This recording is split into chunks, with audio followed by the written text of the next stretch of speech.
Caleb Williams hasn't played well in back-to-back games, but the good news is they were both wins, and that tells you just how much better this Chicago Bears offense can be.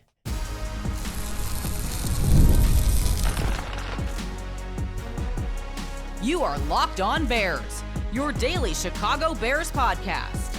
Part of the Locked On Podcast Network, your team every day.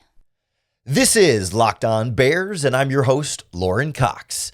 I'm here to bring you your daily, in-depth Chicago Bears news and analysis. You can follow me on Twitter at CoxSports1, and you can follow the podcast at Locked On Bears on TikTok, Instagram, Facebook, Twitter, and the Locked On Bears YouTube channel, where you can keep up with all of our video podcasts as well. Thanks for making Locked On Bears your first listen today. We're part of the Locked On Podcast Network, your team every day. Today's episode is brought to you by FanDuel. Right now, new customers can bet just $5, and if your bet wins, you'll get $300 in bonus bets to use across the app. On the show today, I want to look a little closer at Caleb Williams' last two performances, focusing more on this one against the Saints, but in generally back-to-back games where he hasn't been as efficient with the ball as you'd like, not as accurate as you'd like, putting the ball in harm's way, intercepted this time against the New Orleans Saints, and a couple of passes that maybe could have been over the last couple of games. We'll look at what's going wrong, what Ben Johnson wants to see differently, where Caleb Williams acknowledges some of his shortcomings in this process, and why I'm not that worried about it. And if anything, it points to just how much better this team can continue to be once the quarterback gets back to playing at the level we've already seen him play at some point earlier this season. But I think when you look at this Saints performance in particular, it felt like Caleb Williams was falling back into some old familiar ways of just trying to do a little bit too much, trying to be a little bit too much for the offense and not being as comfortable just taking what the defense gives him, even if it's not exciting or splashy or big time for the offense. Like the simple stuff wasn't quite where it needed to be. And it's been this sort of back and forth relationship with him and the offense really from the get-go of Ben Johnson's going to give him a lot of answers to the test. And most of the time you can just follow what Ben Johnson has just play calling to do on a play. Like, hey, on this play, you're supposed to read these three receivers in this part of your footwork and throw to one of them. And most of the time, that's going to get you a completion and keep the offense moving forward. Sometimes things are going to break down where you can no longer follow that structure and those rules that were put in place by the play call, and that's when Caleb has to break from it and create for himself and make some of that magic happen. And in this game against the Saints, it felt like a combination of he wasn't able to make that magic happen very well when he did break, and maybe he was breaking from those rules a little bit more often than he was supposed to. So here's how head coach Ben Johnson characterized it in his post-game press conference. And I like how he can be pretty blunt and straightforward about, hey, this isn't good enough and it needs to be better. When you see him scrambling around quite a bit in the pocket, is that what you want him doing in those situations, those 10 to 12 second plays, or do you need something more decisive, quicker than that? No, we design a play to work through the progression, and if he feels pressure, then that's when he looks to move on from there. And so, I'll go back, I'll look at that. I don't feel like we've had a ton of those up until today. I know we had maybe 2 or 3 more of those today than what I've normally felt. So we'll see what was the reason why and what can we do better. But, the broken down plays in general through 6 games, I don't think it's given us the yardage that we would like.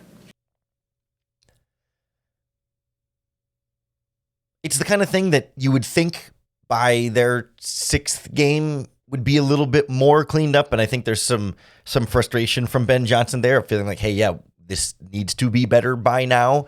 But I think that we had seen it be better in earlier games. And also keep in mind that they're still winning these games, despite it not being where they want it to be. And so I think there's a real feeling of like, yes, this is how progress tends to go, where it's not always every week is better than the previous week, but in general, it's a couple steps forward and then a step back and then a couple steps forward and a step back. And that maybe we're in the middle of one of those step backs, a little bit of the divot in the upward trajectory here.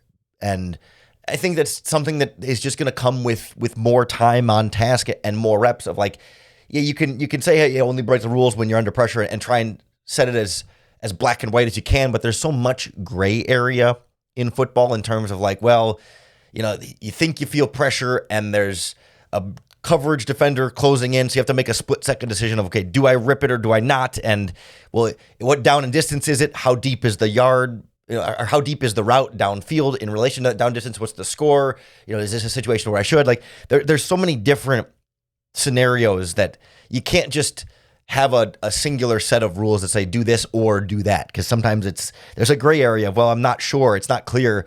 And you kind of have to just keep working through a bunch of different iterations of scenarios that come up in different game situations that you just can't recreate all the time. And I think there's a feeling of like, hey, once you keep working through this, that'll settle in more and more, because generally we're seeing the team around him improve well enough to be able to withstand when he does have poor games and make mistakes, but then be so much greater as this does settle in and lead this offense to new heights.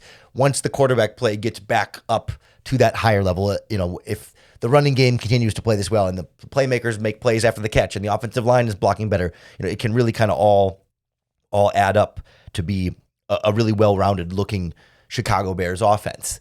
But I don't think it's purely as simple as just like, okay, quit trying to do too much and then everything will be fixed. Like there's still communication, there's still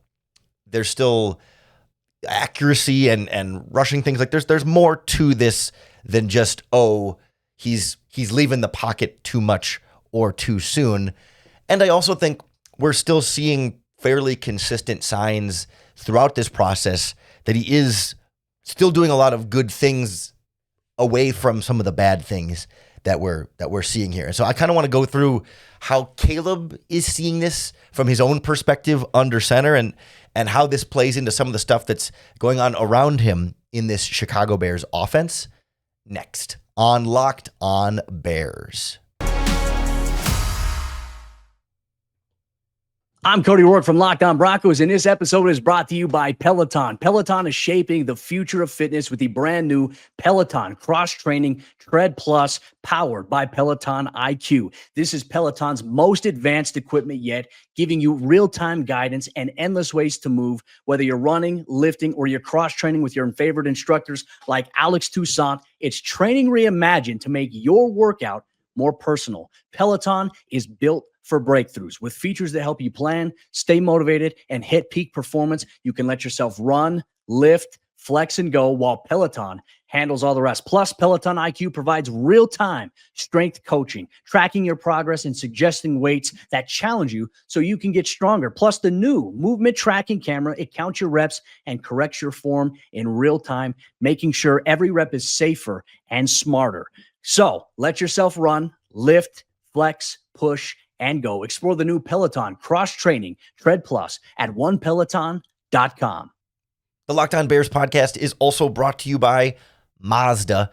Mazda crafts cars for those who do more than simply move.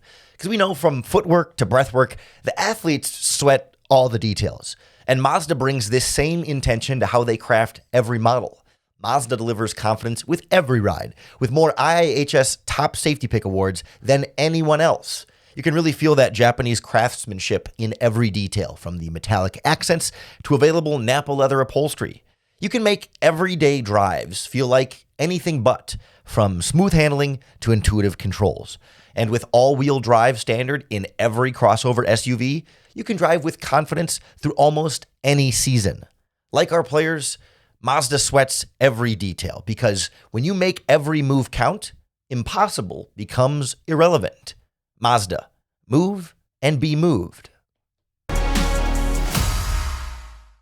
Caleb Williams has maybe been doing a little bit too much of that moving in the last couple of games here, but I think the conversation is a little bit more nuanced than that here, where generally speaking, we're seeing Caleb remain effective at the sustainable parts of quarterback play, the things that generally trend towards keeping it up, doing well from week to week. And I think that's most important. I think it's also part of why, we're seeing the Bears win these games, even if he isn't having the best performances in the world. And to be clear, like, it's not like he's having these horrible games where he's absolutely derailing his team's chances. It's just more so, I think when we talk about Caleb the last couple of weeks, there's a higher expectation, and there should be, for a number 1 overall pick in year 2 of an offense, or in year 2 of his career, in an offense that is very set up for the quarterback's success.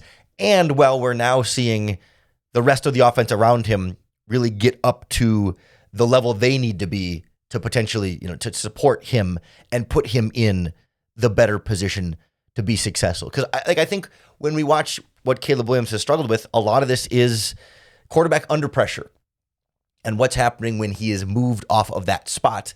And it's not breaking news or rocket science to understand that, hey, like actually all quarterbacks are worse when they're under pressure. Like, that's just it's worth saying out loud. It's like, oh, okay, Caleb's struggling when he's moving off the spot and getting out of the pocket and trying to do some of this stuff. And it's like, yeah, every quarterback does worse generally under pressure than when kept clean in the pocket.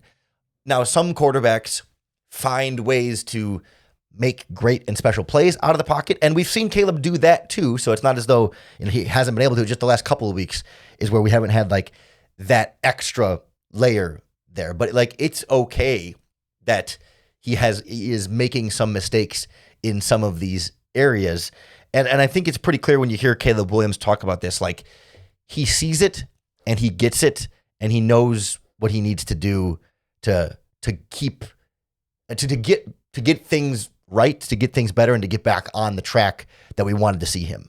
Caleb, it seemed a few times when plays were breaking down, you rolled outside the pocket, and there seemed like there was room in front of you. For you or your vantage point, what determines whether you take off and run or try to find someone open downfield? I think it just comes down to understanding the situation. I think it also comes down to being able to get our players an explosive ball. If we complete the passes that I missed about 5 or 6, I think, on the run, which is extremely frustrating for me. Especially just kind of how my nature's been for past couple years of my career, and I think if I hit those, nothing said. But it's just being able to understand in those situations that even if I'm not hitting or anything like that, how a QB run in those situations where maybe the defense calls a good call or a perfect call or whatever the case may be, the QB takes off and gets positive yards. I think I've done a good job with that so far this year. I think today I did not, and so just being able to learn from it and move on. Do you have any sense for why you didn't do a good job with that today? Any reason that? I think guys got open. And I think I missed, I think that's what it boils down to. And then other than that, it's just being able to have have it on my conscience that I can help this team not only by scrambling and delivering a good ball to receivers, which I didn't do that well today, and is also understanding that I can run and hurt a team with my legs. You can see where sometimes Caleb Williams gets caught in this, I don't want to say lose situation or can't win situation, but like this tough spot where, 2 weeks ago against the Commanders, and again, in a win, there was a particular play when he's rolling out of the pocket and Rome Odunze throws the arm up because he's open and he's run past a defender, but then Caleb decides to just scramble and run out of bounds and picks up the first down with his feet, and people point to that play and say, oh, you could have had a touchdown had you thrown it to Rome Odunze there. And so, okay, in a game like this, he scrambles and he's looking for that touchdown on Rome Odunze, and then maybe doesn't take the scramble when it's there or the check down when it's there. And it's like, well, darned if you do, darned if you don't, because I think the smart play was the one against the Commanders when you just say, hey, get the first down. It doesn't have to be a touchdown every throw. Sometimes just take the easy guaranteed thing there where you never know you fire that ball to Rome if he drops it, or you don't place it where you want it to and it's incomplete, or the defender makes a great play or whatever it might be, right? Whereas the first down that you're scrambling for right there is easy money, sure thing. And I think you hear some criticism of that. And okay, let's try and make some more plays. And then, well, now you're trying too much to make too many plays. And you just got to sometimes take the short, easy stuff that's there. And that's ultimately what I think is most sustainable for Caleb Williams when you've got an offense that is running the ball really well. And certainly at this time, a defense that's generating a bunch of turnovers where, like, in a game against the Saints, you don't need him to make the big plays. You just need him to keep things operating. You just need him to manage that game because you're not requiring anything else of me. It's a luxury to not need him to do those things, to have the running game, to have the defense like that he can just kind of take it easy and, stack up some short completions and be a check down Charlie for a game. Like that's perfectly okay in a situation like that, because we know and we have seen that in the games when the Bears do truly need Caleb to make those plays, he has done it consistently. I think about the fourth quarter comeback drives that we've seen him make, against the Raiders and the Commanders, where the offense drives down the field and either, gets the field goal it needs or gets touchdowns it needs in the fourth quarter. Like, he absolutely steps up and makes those plays when they are needed the most. It's funny, like, it's for some reason when they're not needed as much earlier in the game, that's when getting out of the pocket and trying to create something and trying to do too much, that's when that has become a problem. But like, when you look over the course of full seasons and stuff, the thing that matters the most from game to game and week to week is really how a quarterback does when he is kept clean. That the under pressure stuff fluctuates enough. Usually you see quarterbacks, some games they'll be good under pressure, some games they won't, and that's really not predictive of what you're going to see in the future. But generally speaking, quarterback passing while kept clean statistically has had among the most continuity of all the measurements of quarterback play. And even against the Saints, right, in the game where he wasn't great, when he kept clean, he was 13 of 17 for 132 yards, no touchdowns, and the interception came on a play where he was not under pressure. And that's kind of the caveat, the asterisk there of like, okay, well, that's something we should keep an eye on because it did come while he was kept clean. But like, generally, he's completing these passes and taking care of the ball well and being accurate when he's kept clean. I think the 4 incompletions, there were a couple of little inaccurate throws, including the interception, and then one of them was a batted pass at the line of scrimmage. It was the Chase Young one on the screen pass, and then one was a miscommunication where he and the receiver weren't on the same page. So like, it's not bad. We're not seeing bad quarterbacking from a clean pocket. It's the decision-making that happens beyond there. And the good news is also then that the offensive line is pass blocking well. And so he is still under pressure some. It's not like it's perfect, but I think they're doing a good enough job up front. And so if you limit the opportunities for the rules to have to be broken, then you limit the potential for mistakes on those plays, and you get yourself a much more well-oiled machine operating on offense. And that's what I want to turn our attention to, of like why this doesn't really concern me as a long-term thing. It's more like a short-term couple of game blips, but certainly I think with a bad Ravens defense on the horizon, I think we're going to see Caleb Williams turn some things around here fairly quickly. So we'll check in on where things go from here, what to be worried about, and what not to be worried about next on Locked On Bears. The Locked On Bears podcast is brought to you by FanDuel Sportsbook. We're in the thick of the NFL season, and FanDuel has an offer you don't want to miss, because right now new customers can bet just $5 and get $300 in bonus bets if you win. That's right, you pick a bet, put down just $5, and if it hits, not only do you get the winnings from your $5 bet, but you'll unlock $300 in bonus bets to use across the app. So you could bet $5 on Bears Ravens, where Chicago are underdogs on the road, or you can pick them to have the upset straight up against the money line if you want to try and cash in, or hit the over-under, a $5 bet on that, any other game, any prop bet, any other sport. And if you hit that first $5 bet, you're getting an extra $300 in bonus bets. It just makes watching the game even more exciting when you've got a little something riding on the action, whether you're a casual fan or you love diving into the stats. So what are you waiting for? Visit FanDuel.com to download the FanDuel app today and get started.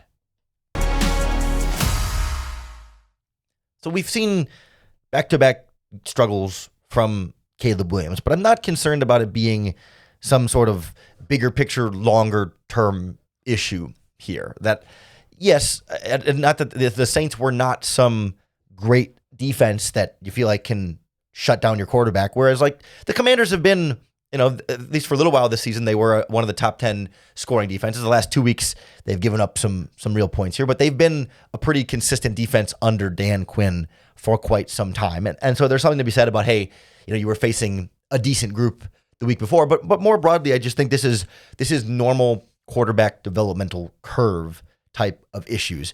And I think generally we're still seeing him make really good decisions when throwing the ball. I mean, even the interceptions and interceptable passes that he's thrown are generally, it's a miscommunication with Olamide Zaccheaus over the middle, or it's a slightly underthrown or overthrown, like slightly inaccurate rushed pass or slightly late pass. But, had the ball been accurate and on time, it's not picked off. Like in the sense of he saw it correctly, and the decision to throw the ball there was not a bad decision. What the problem was the actual throw as it came off of his hand, right? It wasn't an issue between the ears of seeing it, reading it, and making the decision.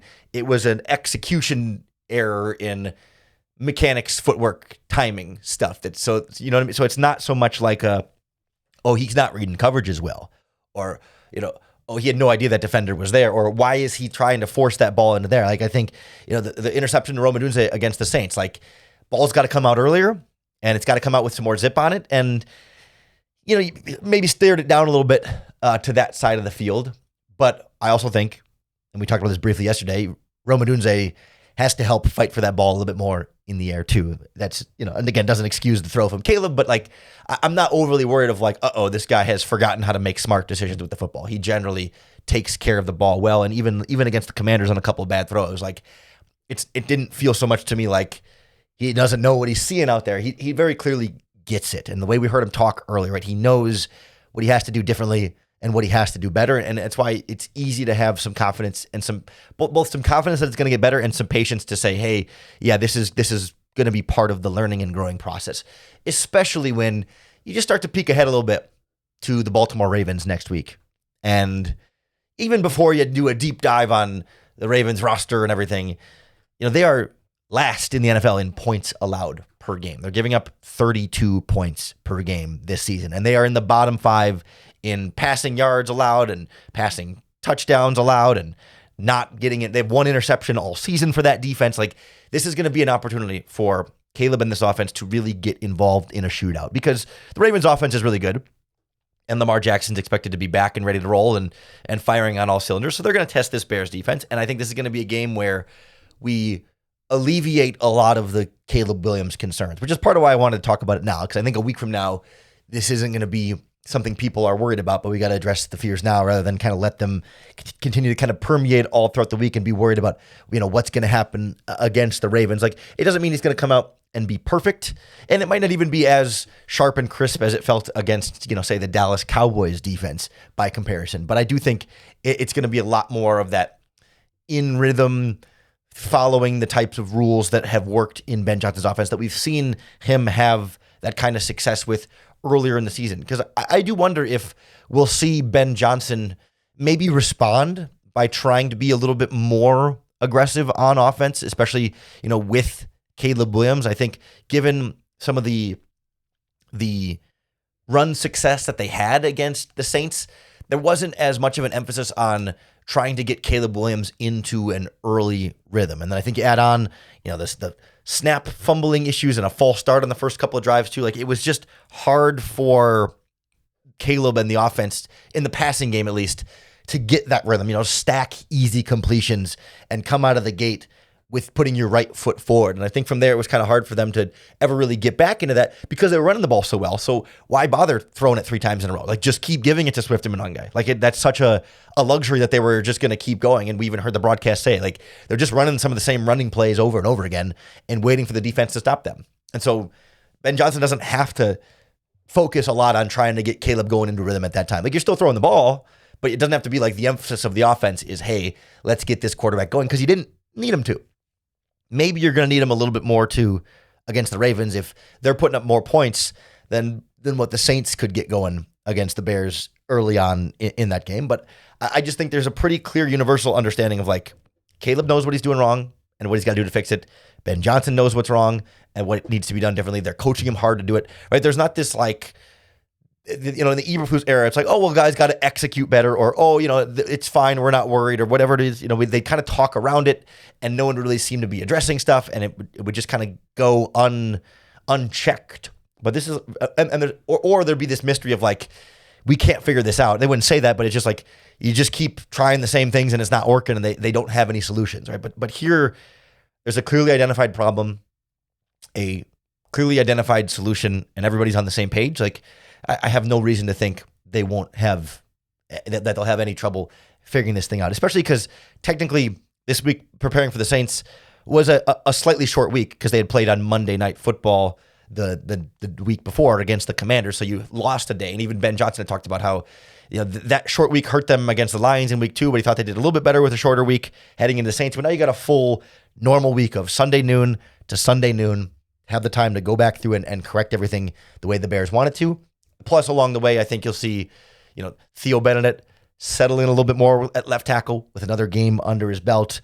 I guess we got to see what the injury situations are like for, you know, guys like Cole Kmet getting banged up in this game and some of the players on the Bears defense. But you can be sure we'll break that down for you all week long right here on the Locked On Bears podcast. So make sure you hit that subscribe button on YouTube or wherever you listen to podcasts, because that's going to be the best way to keep up with all of our daily in-depth Chicago Bears news and analysis.